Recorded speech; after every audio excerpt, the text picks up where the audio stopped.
Magandang umaga po sa inyo lahat. Ako nga pala si Ivar Diarra at tuturuan ko kayo kung paano gumawa ng straight cable wire. Ito nga po pala yung kailangan natin na crimping tool, tapos RJ45, tapos po yung wire cutter, and ito yung wire. Ang una, kailangan muna natin siya i-cut para lumabas yung wire. Daan-daan lang, baka maputol ng wire.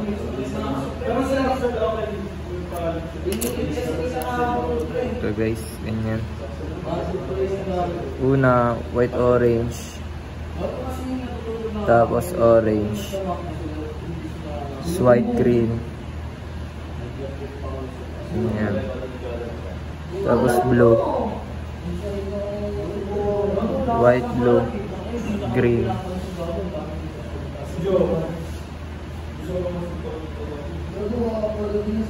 tapos white, brown, tapos brown. Check nyo maigi bago nyo ilagay sa RJ45 yung wire. Check nyo kung magkakasunod-sunod.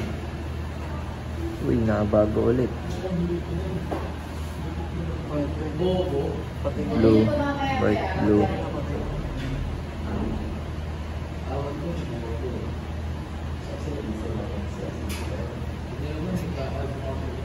Ganyan guys. Tapos ikakat nyo lang ng crimping tool.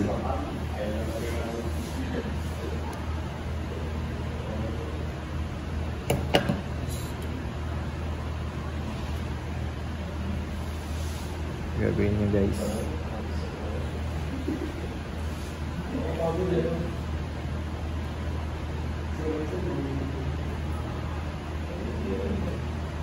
Perfect. Check nyo maigi guys. Ganyan guys ah.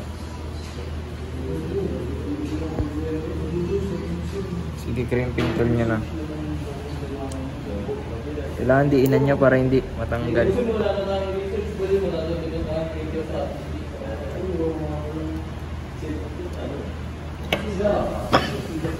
Ayan na. At sa kabila rin guys, ganun din gagawin nyo. Same lang din ang color. Ayan guys. Straight pa rin. White, orange, orange,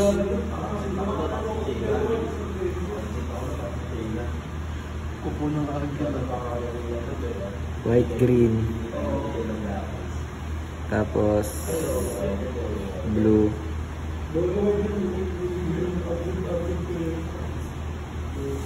yan guys. Ay magpakuha ah. Blue, white, blue,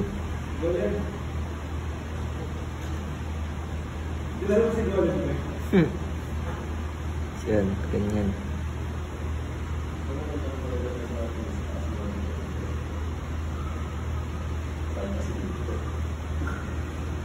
Check nyo maigi guys, baka mahirap na magkamali guys.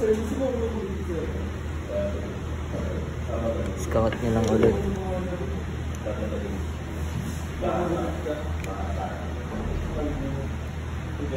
Kailangan pantay para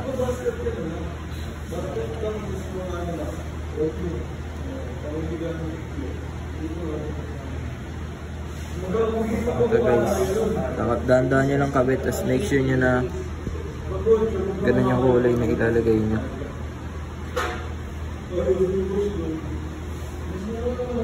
Guys, tama lang.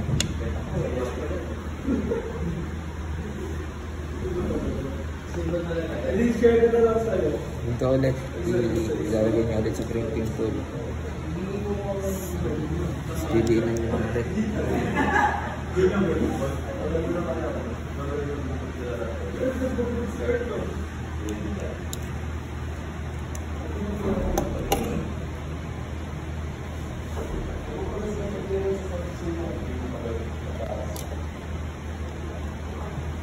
Guys, ulit.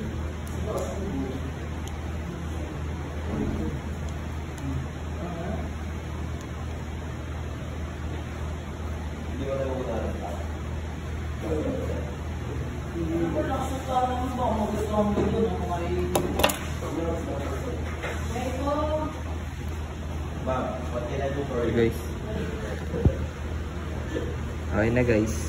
At ito po yung tester ng straight cable wire.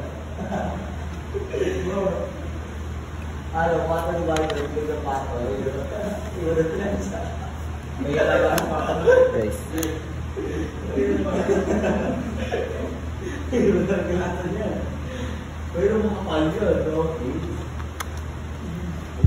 Magandang umaga po sa inyo lahat. Ako po si Sebastian Fernandez at ako naman po ang gagawa ng crossover cable. Pagsimulan po natin sa pagbalat ng wire.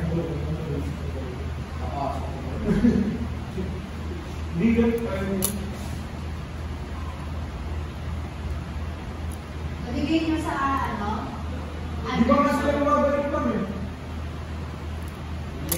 Check nyo maigi kung wala siyang sugat. Pag may sugat kayo siya, hindi siya gumagana sa tester. At pagkakasunod-sunod natin yung mga kulay. Unahin natin ang white orange.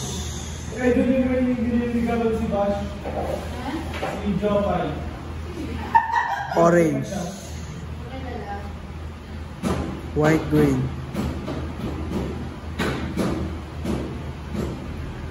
Blue.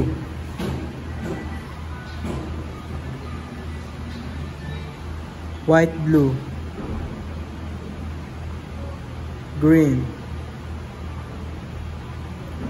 Brown. At ito ang tamang pagkasunod-sunod ng kulay ng isang crossover. White orange, orange, white green, blue, white blue, green, white brown, brown.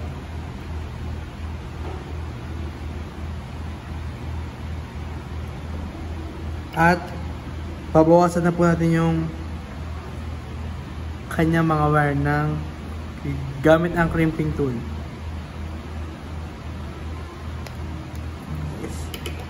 Make sure na pantay ang pagkakabawas nyo. At ipapasok na natin siya sa RJ45.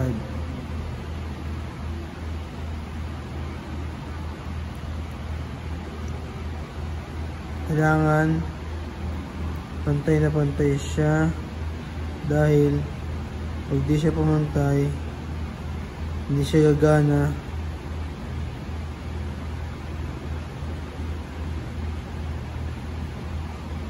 Duling ko.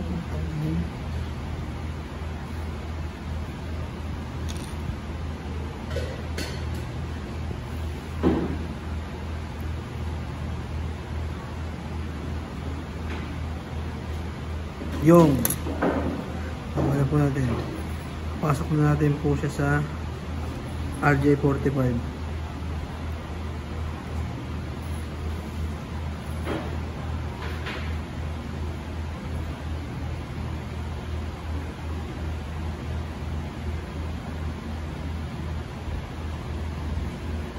Teka lang. Ayan, pasok.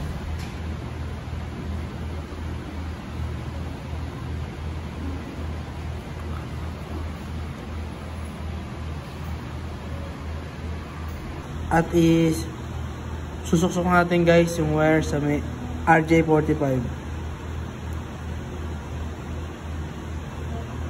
Kailangan madiin. Mababa pa.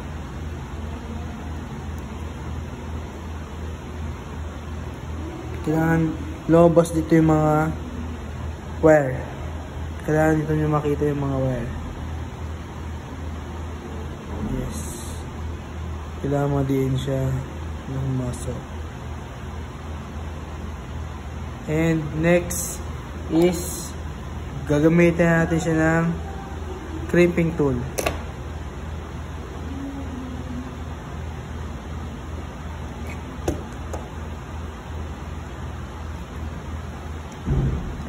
Pasok sa crimping tool.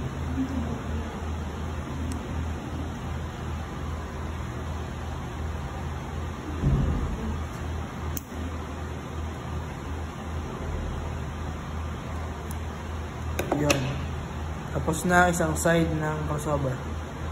Gawa na po siya. At ito naman po ang kabilang side ng crossover. Yung kayo na po natin ginawa is side 1 po siya. Ito po side 1 po siya. At ang gagawin po natin ngayon is ang side 2 ng crossover.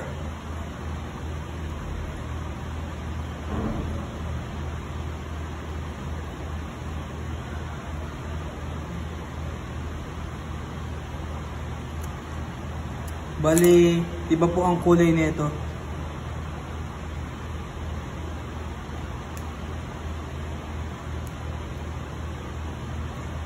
Iba po ang magiging kulay nito. Ang pagkasunod-sunod po ng kulay nito is white, green,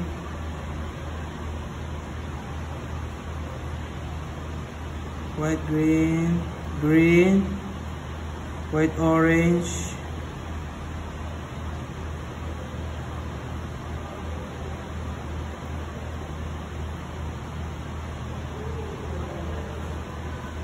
blue, white, blue,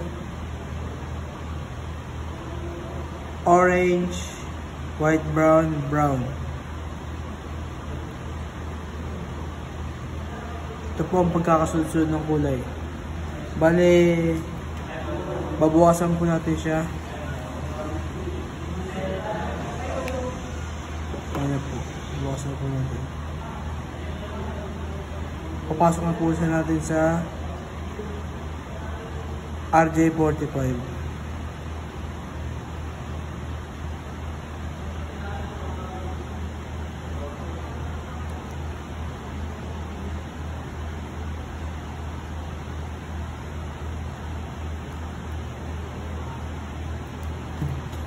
Tidiinan nyo lang din po siya at check nyo po kung kita naman yung mga ngipin ng mga wire dito sa taas.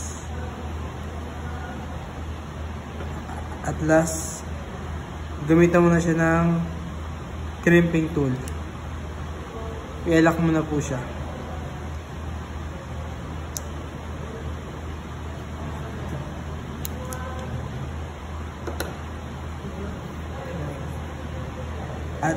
At ito na po ang crossover. Isang side 1, isang side 2. At ito na po yung tester ng crossover. I-testing po natin kung tama yung gawa natin.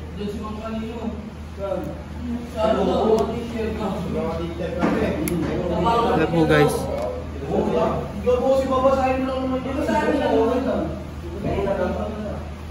Terus magiging protection ng